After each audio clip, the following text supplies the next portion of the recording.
Hey, comment ça va? Je vous retrouve aujourd'hui pour une biographie, voilà, de Raven Simonet. Je pense que vous connaissez Raven. Voilà, vous avez certainement dû voir ses films, au moins ses séries, surtout une qui l'a fait connaître. Et il y en a une dans laquelle elle a commencé que certains doivent connaître. Ma mère connaît cette série, donc vous devez la connaître certainement. Vous en entendrez parler. Et après, oui, c'est Disney Channel, une série qui l'a fait connaître. Et également des films de Disney Channel. Voilà. Si vous avez des enfants, des petits-enfants, vous en avez entendu parler. Donc, on va commencer. Donc, elle s'appelle Raven Simonet Christina Perman. Elle est née le 10 décembre 85 en Atlanta, en Géorgie. Ses parents sont Lydia Golden et Christopher B. Perman. Elle a un frère qui s'appelle Blaise Perman. Et depuis 2020, elle est mariée à Miranda Madej. Donc c'est une chanteuse, actrice, danseuse, productrice, modèle et présentatrice de télévision américaine. Elle est née donc en Atlanta. Sa famille, quand elle a 3 ans, sa famille a déménagé à New York où elle a assisté à la Park School. Enfant, elle a travaillé pour Atlanta Faces et Young Inc., une agence de mannequins, pardon pour le mot, et a figuré dans des publicités locales. À l'âge de 2 ans, elle avait travaillé avec Food Models à New York. Elle est apparue dans des publicités pour des biscuits, Ritz, Jello, vous avez entendu parler je pense, Fisher Price et Cool Whip. En 89, elle auditionne pour le film Ghost Dad de Bill Cosby.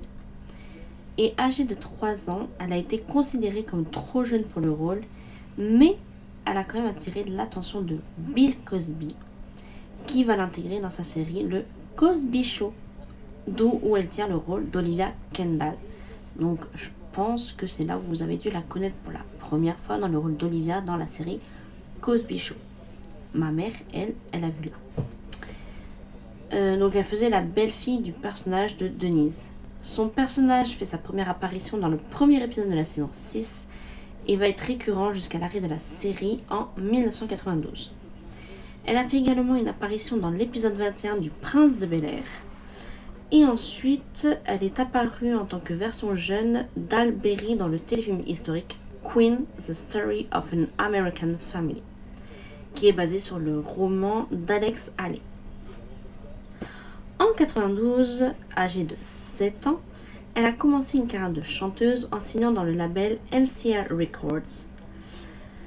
Pendant 1 an, elle a pris alors des cours de chant qui ont été octroyés par Missy Elliott et son premier album Here's to New Dreams est sorti le 22 juin 1993. Il a généré 2 singles, That's What Little Girls Are Made Of et Raven is a Flavor. En 1993, soit 1 an après l'arrêt du Cosby Show, elle a été choisie pour interpréter le rôle de Nicole Lee dans la série Cooper et nous. Elle a donc fait ses débuts à partir du 3e épisode de la 2e saison et devient un personnage récurrent jusqu'à l'arrêt de la série en 1997. En parallèle, attendez, je suis un peu perdue. Elle a obtenu du coup en 1994 un premier rôle au cinéma dans Les Chenapans, où elle interprète le rôle de la petite amie de Steamy. En 1996, elle a sorti son second opus, Undeniable, qui sort le 4 mai 1999. L'album contient un single qui s'appelle With a Child's Heart, qui est une reprise de Stevie Wonder. En 1999, elle obtient son premier grand rôle au cinéma dans Dr. Dolittle aux côtés d'Eddie Murphy dont elle interprète la fille aînée Clarisse. Et je l'ai vu, je pense que vous l'avez vu aussi, Dr. Dolittle, qui est un film qu'il faut quand même avoir vu au moins une fois avec Eddie Murphy. Et vous avez Raven qui joue dedans. Et en vrai, je kiffe ce film, vraiment. Et je crois qu'il est sur Disney+. La même année, elle apparaît dans sa première production Disney qui s'appelle Zenon, Girl of the 21st Century, où elle joue Nebula Wade. En 2001, elle a repris le rôle de Clarisse pour la suite de Dr. Dolittle dans Dr. Dolittle 2. La même année, elle a participé à 2 épisodes de la série Ma famille d'abord, où elle interprète Charmaine, qui est une amie enceinte de Claire et qui est sa première production sous ABC. En 2002, elle va doubler la voix du personnage de Monique dans la série d'animation à succès de Disney Channel, Kim Possible, ou en français Kim Possible. Étant un rôle récurrent, elle apparaît dans toutes les saisons et participe même aux 2 films Kim Possible A Stitch in Time en 2003 et Kim Possible Mission Cupidon en 2005. En parallèle, elle a obtenu le rôle de Raven Baxter dans la série Phénomène Raven. La série a débuté le 17 janvier 2003 et s'est achevée le 10 novembre 2007. Est devenue ainsi l'une des plus populaires séries télévisées et la plus longue diffusée par Disney Channel. Le personnage de Raven utilise ses dons pour que sa vision se réalise et se met souvent dans des situations improbables via de nombreux déguisements. Et je peux vous dire que cette série, elle est à mourir de rire et elle est disponible sur Disney Channel et vous avez même la suite. Mais ça, on en parle un peu plus tard. De la suite. En anglais, ça s'appelle Raven's Home et en anglais, c'est Raven. Étant un phénomène de société, cela génère des bandes originales dont le single à succès Supernatural et Some Call It Magic. Et je peux vous dire que Some Call It Magic, je l'adore. C'est une chanson vraiment que j'adore. Ça a aussi des poupées, des DVD, des jeux vidéo et même une autre série dérivée. Cory est dans la place. En fait, ça parle de son petit frère, Cory Baxter. En 2003, elle reprend Superstition de Stevie Wonder pour le film Le Manoir hanté et les 999 fantômes, dont Eddie Murphy est l'acteur principal. Et j'adore ce film. La première fois, j'avoue, j'ai eu un peu peur quand je l'ai regardé. Surtout au moment où on entend des bruits de toquement et tout, et qu'après ça toque vraiment à la porte, en vrai. Parce que quelqu'un venait nous voir, voilà, poser une question et tout. Et en fait, ça toquait au même moment. Et on a tous sursauté. En plus, c'était vers Noël. Ils nous ont foutu un film comme ça, Noël, alors je sais pas pourquoi, mais bon. Mais en gros, c'était trop bien. Dans un même temps, elle obtient le rôle de Galleria Garibaldi dans le premier téléfilm musical de Disney Channel, Cheetah Girls. J'adore ce film. Je l'ai fait voir à ma meilleure amie, pareil, il est sur Disney Channel, les 3.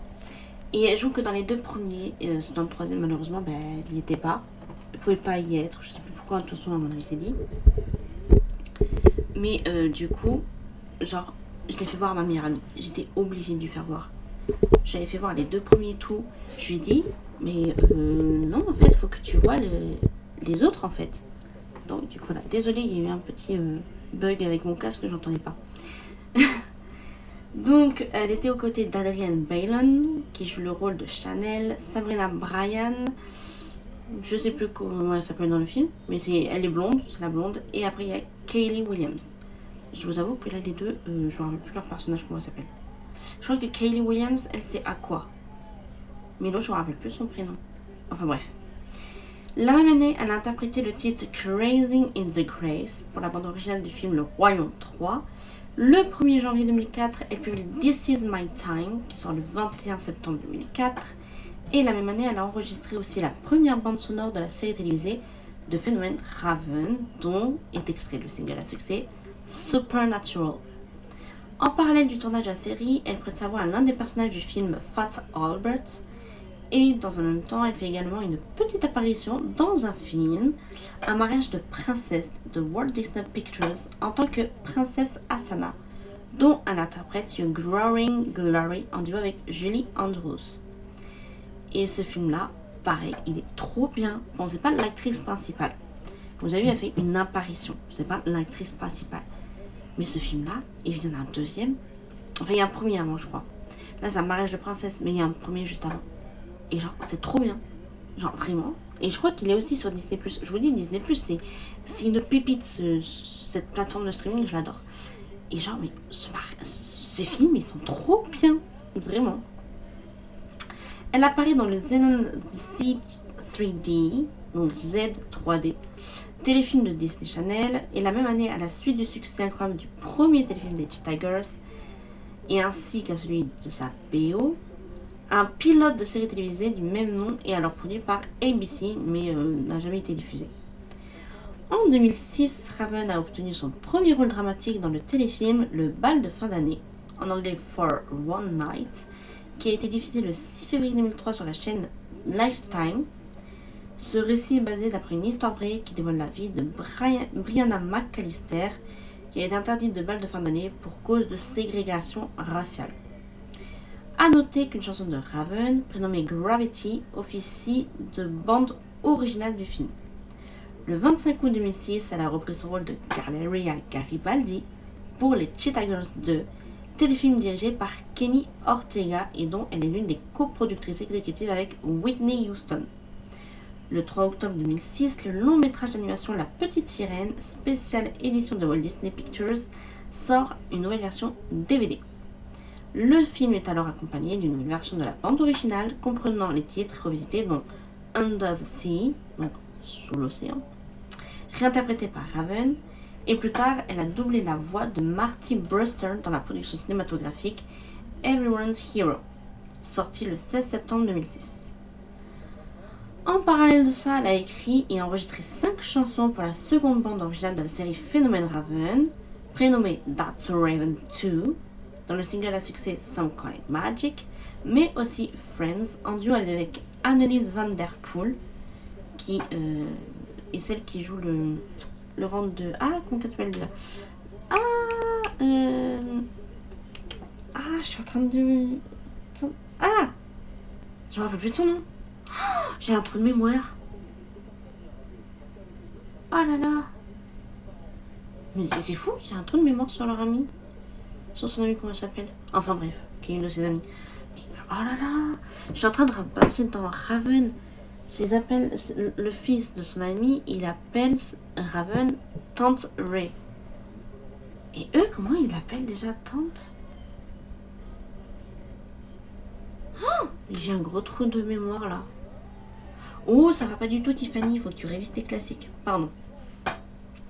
Donc voilà, avec celle qui fait son amie. Et aussi Little by Little, en duo avec Orlando Brown, pareil, qui fait un de ses amis. Et Let's Stick Together avec Kyle Massey. En 2008, elle obtient son premier grand rôle au cinéma dans Papa, la fac et moi, face à Martin Lawrence.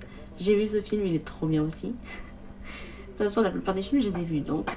Ah là, je peux vous dire ce que j'en pense. Elle interprète Mélanie Porter, une adolescente qui rêve d'étudier loin du domicile familial, mais qui est traquée par son père policier qui refuse de voir grandir sa fille.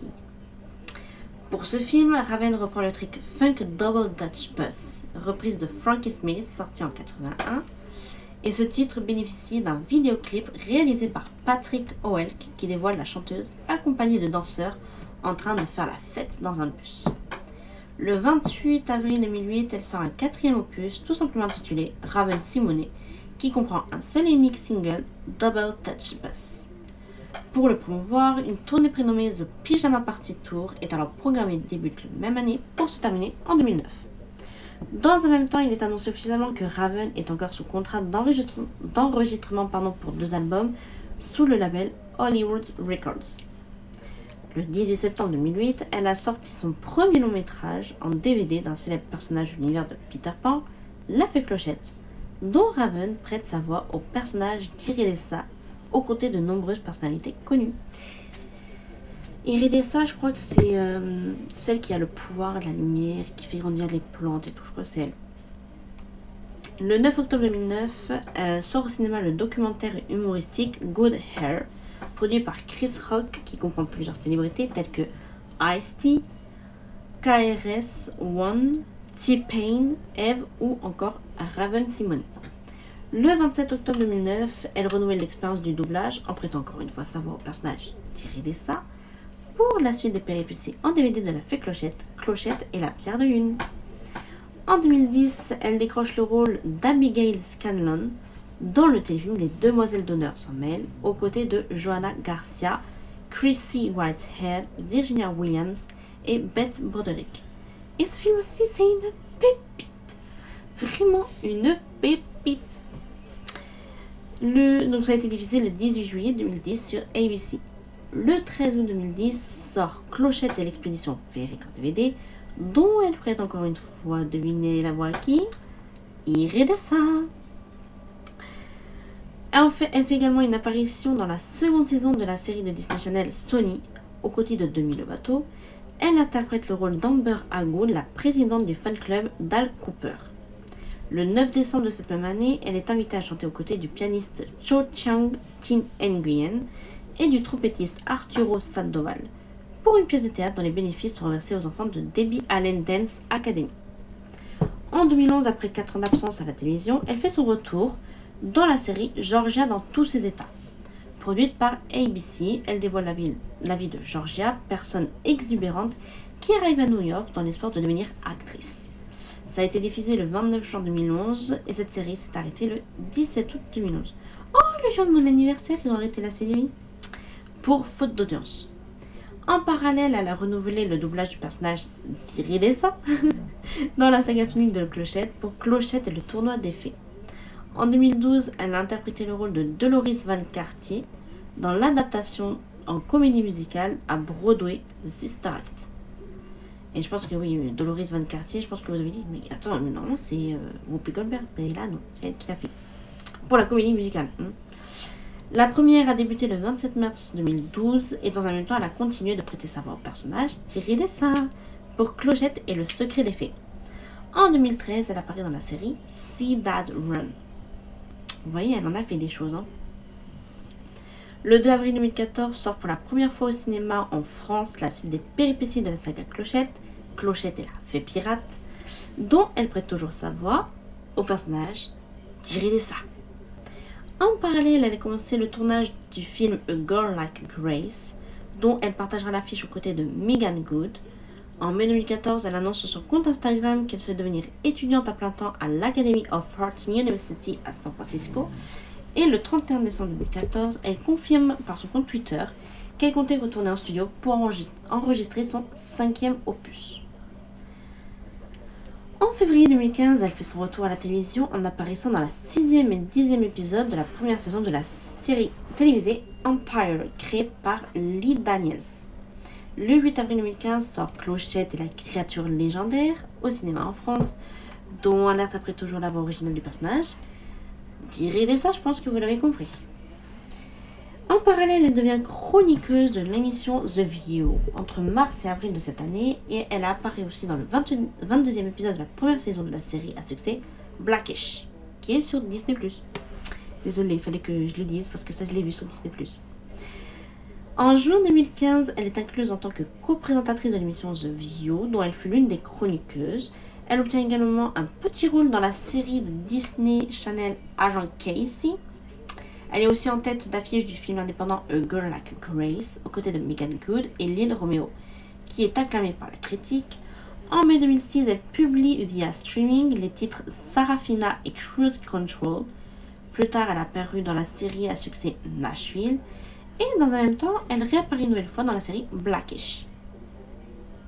En octobre 2016, elle annonce sur le plateau de The View qu'elle quittera l'émission avant la fin de l'année 2016 afin de travailler sur un spin-off de Phénomène Raven dont elle serait la productrice exécutive. Exécutive. Oh, Tiffany apprend à lire un peu. Elle reprend donc son rôle de Raven Baxter, mère divorcée et mère de 2 enfants, dont l'un va avoir des visions. Ça va donner... Il y a des situations un peu cocasses. Mais ce qui fait que c'est marrant. En 2017, du coup, elle fait une apparition dans un épisode de Master of None aux côtés d'Aziz Ansari, où elle interprète une version fictive d'elle-même en tant qu'hôtesse d'un show culinaire à succès. En parallèle, elle va revenir pour la 3e fois dans la série Blackish. Elle doublera également le personnage de Binkley dans le film d'animation Animal Crackers, aux côtés d'acteurs prestigieux à la renommée internationale. Et lors d'une interview avec Oprah Winfrey en octobre 2014, elle a déclaré ne pas s'identifier comme étant gay, ou lesbienne plutôt, mais comme étant un humain aimant les humains. En 2016, elle se qualifie néanmoins de lesbienne dans l'émission américaine The View. Et elle a été choisie comme coprésidente d'honneur pour le défilé de la fierté pour le festival Fierté Montréal en 2016. En octobre 2015, elle va se séparer d'Azmarie Livingston, avec qui elle était depuis 3 ans. Et puis le 18 juin 2020, elle a épousé Miranda Madé, avec qui elle est toujours mariée. Ensuite, on va passer du coup à ces films, le top 10 des films. Après, forcément, les séries, je verrai pour vous dire quelques séries quand même. Mais après, vous savez surtout les 2 premières. Après, en barre d'infos, comme d'habitude, je vous mettrai les liens des bandes annonces des films et des séries. Et peut-être des petits bonus de temps en temps. Et après aussi, les musiques, je vous mettrai les barres d'infos des musiques. Avec peut-être des musiques que moi j'aime bien, qui n'apparaissent pas dans le top 10 par exemple. Le premier film du coup, c'est Les Chenapans, voilà, qui est sorti en 1994 et il est disponible sur Amazon Prime Video, pour ceux que ça intéresse. Après, il y a le premier Docteur Dolittle, qui est sorti en 1998. Moi, c'est ce qui est marqué. Donc, il est disponible sur Disney+, Amazon Prime Video, YouTube, Google Play Film et TV et Canal VOD. Ensuite, il y a eu Zenon, qui est sorti en 99. Oh, il est trop choupi, pardon. Lui, par contre, il n'y a pas marqué où il est disponible. Après, il y a eu Docteur Dolittle 2, pareil, sur les mêmes plateformes que Docteur Dolittle. Les Cheetah Girls, voilà, en 2003. Disponible que sur Disney+. Ensuite, il y a eu Zenon et Z3, le 3D que je vous avais dit là. Mais lui, pareil, il n'y a pas marqué où il est disponible. Il y a Un mariage de princesse qui est disponible sur Disney+, Amazon Prime, Canal VOD, YouTube, Google Play Film et TV. Pardon. Ensuite, il y a eu For One Night. Et lui, par contre, il n'y a pas marqué où il est disponible. C'est par rapport au bal de promo là. Ensuite, elle fait une apparition dans Doctor Dolittle 3. Je savais même pas qu'elle apparaissait dans celui-là. Qui, lui, par contre, est disponible que sur Amazon Prime Video. Ensuite, les Cheetah Girls 2, disponible que sur Disney+. Papa, la fac et moi, qui est disponible sur Disney+, Amazon Prime Video, Canal VOD, Google Play Film et TV, YouTube. Et lui, en vrai, il est trop marrant. Je l'adore. Ensuite, il y a eu Les Demoiselles d'honneur sans mêle. Mais lui, malheureusement, il est disponible sur aucune plateforme de streaming. C'est dommage, parce que il était trop bien. Moi, je l'avais vu sur la télé. Il était passé à la télé. Et je me rappelle que du coup, je me suis dit, oh, bah, je vais le regarder. Et voilà. J'avais bien aimé. Ensuite, il y a A Girl Like Grace. Et qui est disponible sur Plex. Et apparemment, c'est sans frais. Donc, il n'y a pas d'abonnement, apparemment, de ce que je viens de voir. Et il y a aussi Back on Stage. Et qui est disponible sur YouTube, Canal VOD, Google Play Film et TV et Amazon Prime Video. Ça, c'est sorti en 2020. C'est le plus récent. Ensuite, du coup, hop. Non. Série. Oh oui, dis donc. Donc, il y a forcément Cosby Show, qui est disponible sur aucune plateforme. Ensuite, là je vous dis surtout ceux où elle est récurrente. Il y a donc Phénomène Raven, qui est disponible sur Disney+. Il y a Cory est dans la place, donc elle doit faire quelques apparitions dedans. Il y a Georgia dans tous ses états. Pareil, c'est disponible sur aucune plateforme télévisée. Donc il y a Blackish où elle a fait des apparitions, qui est disponible sur Disney+, comme je vous ai dit, et YouTube. Après, il y a donc Raven, voilà, en anglais Raven's Home, qui est disponible sur Disney+, et YouTube. Je ne savais pas que YouTube aussi, vous pouvez du coup, avec un abonnement, pouvoir le regarder. Voilà. Et il y a aussi Raven About Punt. Et mais ça, en fait, c'est surtout dans le dernier épisode je crois, de la saison 3. Je crois que c'est ça, la saison 3. Où en fait, c'est, on va dire, Raven et le Kankiki Waka, en fait, c'est les deux qui se réunissent en un. Voilà.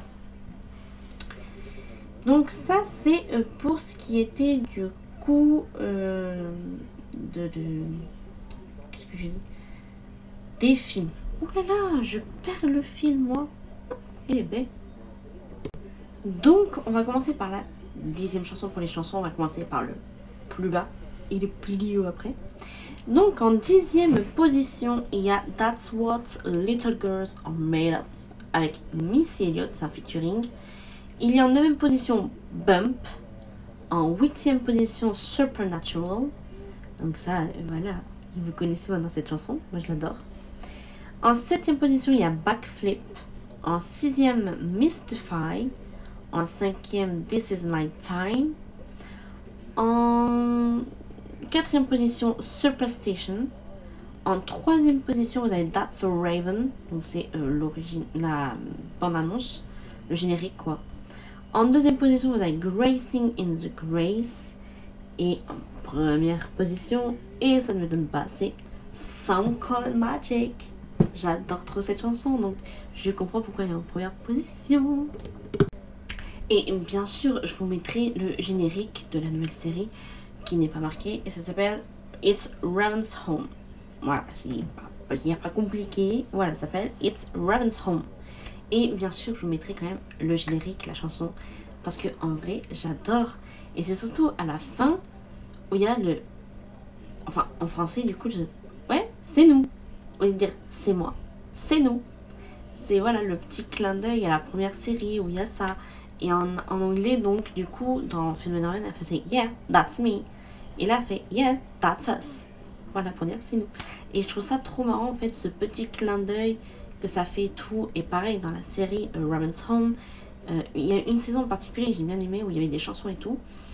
Et du coup, il y a un de ces deux enfants, je vous dis pas voilà qui chante une chanson, mais que j'adore. Et elle aussi, elle rechante dans cette série pendant cette saison-là. Et je kiffe de fou.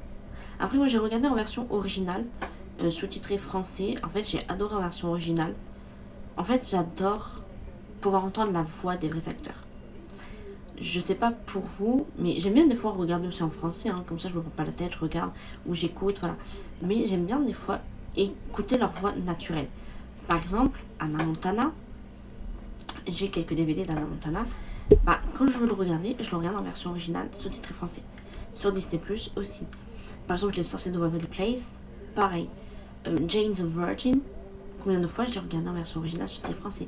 Je kiffais trop entendre la vraie voix des personnages en fait, des acteurs du moins. Donc du coup voilà. Sur ce, j'ai fini tout ça. J'espère que cela vous a plu. Ça fait un moment que j'avais pas fait de biographie. Il y a eu des vidéos qui sont sorties entre temps. Après j'ai fait un autre livre sur Céline Dion. Donc du coup voilà, là plus j'ai continué Twilight, Tentation. Donc c'est le 2e livre. Voilà, j'espère que ça vous plaît tout autant. Et il me reste plus qu'à vous laisser donc soit une bonne journée, une bonne après-midi, une bonne soirée ou une bonne nuit. Je vous fais de gros bisous et je vous dis à bientôt pour un nouveau podcast. Ciao.